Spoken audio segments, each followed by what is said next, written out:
Hello guys, welcome back to 157. Today we're going to be talking about Limetown because I am sick and tired of the news. Also, my dog won't just shut up.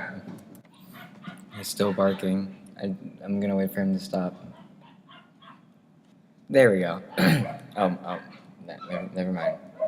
Anyway, if you haven't heard of Limetown, and which I won't be surprised, I'm pretty sure at least 75% of the Apple users don't even know that they have the podcast application installed on their phone. But Limetown in general it's kind of like a found footage kind of storytelling, but it was taken in a way of an audio recording. But I'll talk about more of its format and its effectiveness probably later on in the episode. Reading from my dated script on the premise of Limetown, and I quote from my past self, set in the format of public recordings by an investigative reporter, Leah Haddock, investigating the story of Limetown, the town in which one day 300 individuals disappeared after a 911 call. And with such a format, it adds this layer of realism to the story. You are listening to someone's life on the other end, made for you to listen. Wow, past self, you are a crappy writer. Anyway, so today I'm just going to talk about how podcasting in this format, I'm just going to use Limetown as an example. That's kind of what this episode is going to be rooted around.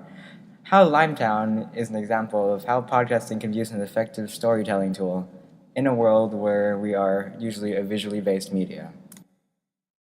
And we follow along the story by listening to Leah Haddock's reports, which I just got to say how it's posted, adds a little bit more of realism to it. She adds just little little inputs of information that seem needless at the time, but adds just so much realism to the story. And as we follow along, it feels like we're actually listening to a documentation, an audio documentation. The voices, the sounds, everything about it just formulates such a powerful story. And it's one of those stories where it's so well constructed that even if I give a detail about the first episode, it can kind of destroy the entire experience for you.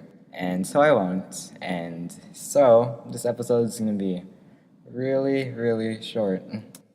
But what else caters to the realism of Limetown?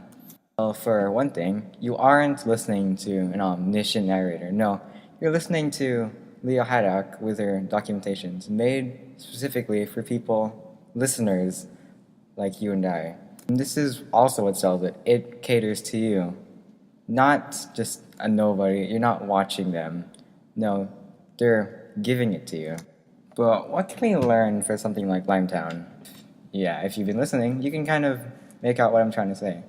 If you want to tell a good story, but you don't know if you have the talent for visual media, try it. Try making an audio drama. It can be a lot more powerful, and you can reach a larger audience than you could think. Well, that's all the ideas for today. You can tell I didn't write a script. I've only written like the premise and some other convoluted pieces that I'm not even going to use that are not at all related to Limetown.